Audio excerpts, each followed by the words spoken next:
జై వీరబ్రహ్మ జై గోవిందమాంబ జై. నేను మీ కృష్ణమాచార్య శ్రీ బ్రహ్మపదం. 2026 సంవత్సరం మే మాసం కన్యా రాశి వారి యొక్క రాశిఫలం. శివాయ బ్రహ్మణే నమ, వీరబ్రహ్మేంద్ర స్వామినే నమో నమ. వచ్చినటువంటి ఫలితం 5. ఇది బుధుడికి సంబంధించినటువంటి ఫలితం. కన్యా రాశికి రాశ్యాధిపతి కూడా బుధుడే. బుద్ధికారకుడైనటువంటి బుధుడు విశేషించి రవితో కలుస్తున్నటువంటి సందర్భం ఒక విపరీతమైనటువంటి రాజయోగానికి కారణమయ్యేటువంటి అంశం. ఎంతో కాలంగా ఆలస్యమవుతున్నటువంటి పనులు పూర్తవటంతో పాటుగా తండ్రి గారి యొక్క అనుగ్రహంతో మీ పూర్వీకులకు సంబంధించినటువంటి వ్యక్తుల యొక్క అనుగ్రహం లేదా కుటుంబానికి సంబంధించిన పెద్దల యొక్క ఆశస్సులు అనుగ్రహం లేదా వాళ్ళ యొక్క చేయూత వల్ల మీ జీవితంలో మీ కెరియర్లో ఒక ముఖ్యమైన విజయాన్ని మీరు సాధించబోతున్నారు.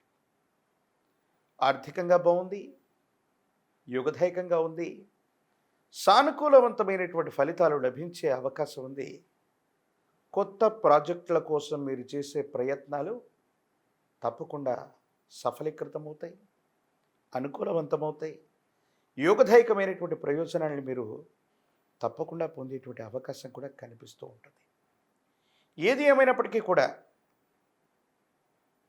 ఈ రాశికి సంబంధించినటువంటి వారికి కొంతకాలంగా తల్లిదండ్రుల నుంచి పూర్వీకుల నుంచి మద్దతు రావట్లేదనో, అనువంశికంగా మనకు రావలసినటువంటి ఆస్తిపాస్తుల విషయంలో ఏర్పడుతున్నటువంటి ఇబ్బందులను ఇవన్నీ కూడా తప్పకుండా తొలగిపోతాయి. యుగదాయకంగా ఉండేటువంటి అవకాశం తప్పకుండా లభిస్తుంది. కానీ మాసానికి మధ్యలో అంగారకుడు కుజుడు అష్టమ స్థానంలో ప్రవేశం వల్ల ఏవైనా ఇబ్బందులు కలిగేటువంటి అవకాశం ఉంది. ఆరోగ్యపరమైనటువంటి అంశాల పట్ల తస్మాత్ జాగ్రత్త. ఆర్థికపరమైనటువంటి అంశాల్లో కూడా కొన్ని చిన్న చిన్న ఇబ్బందులు ఏర్పడవచ్చు. ఆరోగ్యం పట్ల జాగ్రత్తగా లేకపోవటం వల్ల దీర్ఘకాలికంగా ఉన్నటువంటి ఒక అనారోగ్యం తీవ్రతరంగా మిమ్మల్ని ఇబ్బంది కలిగించవచ్చు. ఇది శస్త్రచికిత్సలకు కూడా దారితీసే అవకాశం ఉంటుంది. వాహన సంబంధమైనటువంటి అంశాల్లో సెల్ఫ్ డ్రైవింగ్ విషయంలో మాత్రం చాలా జాగ్రత్తగా ఉండాలి. ప్రత్యేకించి పెద్దల యొక్క అనుకూలత కనిపిస్తుంది, కానీ అంటే వాళ్ళ యొక్క భాగస్వామ్యం వల్ల వాళ్ళ యొక్క ఆశస్సులతో మీరు చాలా ఉన్నతమైన స్థితికి మీరు వెళతారు. కానీ ఈ మాసంలో కనిపిస్తున్న మరో ఇబ్బందికరమైన స్థితి తల్లిదండ్రులు, పూర్వీకులు, కుటుంబానికి సంబంధించిన యజమాని స్థానంలో ఉన్న వాళ్ళకి ఆరోగ్యం ఇబ్బంది అవ్వటం, లేదా కొంతమంది పెద్దలకు సంబంధించిన పితృకార్యాల్లో, ధార్మిక కార్యక్రమాల్లో మనం పాల్గొనవలసిన పరిస్థితి వస్తుంది. ఇక్కడ పెద్దలకు సంబంధించిన ఆరోగ్యం పట్ల కూడా మీరు కొంత జాగ్రత్తగా ఉండటం చెప్పదగినటువంటి సూచన. ఏది ఏమైనప్పటికీ కూడా కన్యారాశి జాతకుల యొక్క జీవన గమనంలో మరో ముఖ్యమైనటువంటి అంశం జీవిత భాగస్వామి. ఉద్యోగం వల్లనో వ్యాపారం వల్లనో జీవిత భాగస్వామికి కొంతకాలం మీరు దూరంగా ఉండవలసి వస్తుంది. అంటే కుటుంబానికి, జీవిత భాగస్వామికి మీ యొక్క దైనందిన జీవితంలో సమయాన్ని ఇవ్వలేకపోతున్నాం, వాళ్లతో సమయాన్ని గడపలేకపోతున్నాం, వాళ్ళ నుంచి ఏదో కారణంగా దూరంగా ఉండేటువంటి అవకాశం కనిపిస్తుంది. కాబట్టి మీ సమయాన్ని కాస్త సద్వినియోగం చేసుకుంటూ, సమన్వయం చేసుకుంటూ కుటుంబానికి లేదా జీవిత భాగస్వామికి కూడా సమయాన్ని ఇవ్వటం చెప్పదగినటువంటి సూచన. దైనందిన జీవితంలో యోగదాయకమైనటువంటి ఫలితాలు వచ్చే పరంపర ముందు ఉంది. అయినప్పటికీ కూడా గ్రహగతుల కారణంగా, అంటే కొన్ని గ్రహాలు ఈ మాసం మధ్యలో గోచారవశాత్తు ఉన్న స్థితిగతులను అనుసరించిన, ప్రశ్నాశాస్త్రాన్ని అనుసరించి వచ్చినటువంటి ఫలితాన్ని బట్టి చూసిన, ఎంతో కాలంగా ఎదురు చూస్తున్నటువంటి జీవిత లక్ష్యం నెరవేర్చుకునే అవకాశాలు మీ కళ్ళ ముందు కదలాడుతుంటాయి.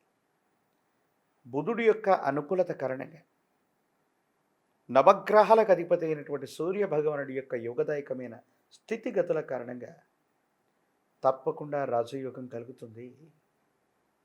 ఎంతో కాలంగా స్తబ్దుగా ఉన్నటువంటి మీరు ఒక్కసారి మీ దైనందిన జీవితంలో చాలా ఉన్నతమైన స్థితిగతులకు వెళ్ళగలిగిన పరిస్థితి తప్పకుండా గోచరిస్తుంది అనటంలో ఎటువంటి సందేహం కూడా లేదు.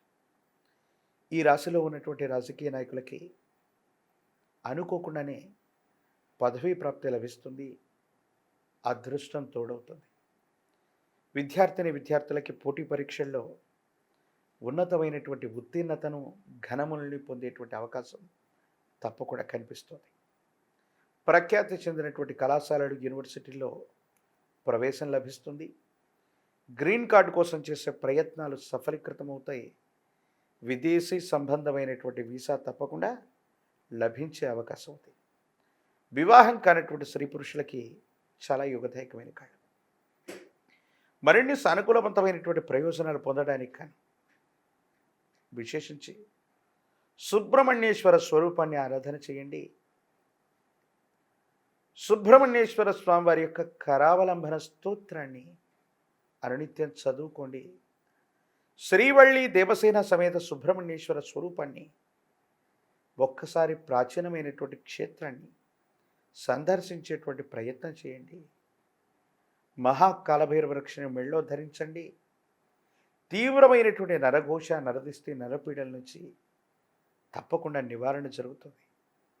అనునిత్యం తంత్రమాల చూర్ణంతో స్నానం చేయటం వల్ల పితృ సంబంధమైనటువంటి రుగ్మతలు, పెద్దలకు సంబంధించిన ఆరోగ్య సమస్యలు, ప్రత్యేకించి అష్టమ భావంలో అంగారకుడి కుజుడి వల్ల జరగబోయే ఉధృతమైనటువంటి ప్రమాదాలు నివారించబడే అవకాశం ఉంది. భావోద్వేగాలు నివారించబడుతూ ఉంటాయి. కాబట్టి అనునిత్యం కూడా తంత్రమాల చూర్ణంతో స్నానం చేయటం యోగదాయకమైనటువంటి ఫలితాలకు తప్పకుండా కారణమయ్యేటువంటి అవకాశం కనిపిస్తుంది. మరిన్ని వీడియోలు చూడటానికి కాను మన ఛానల్ని లైక్ చేయండి, షేర్ చేయండి, తప్పకుండా సబ్స్క్రైబ్ చేయండి.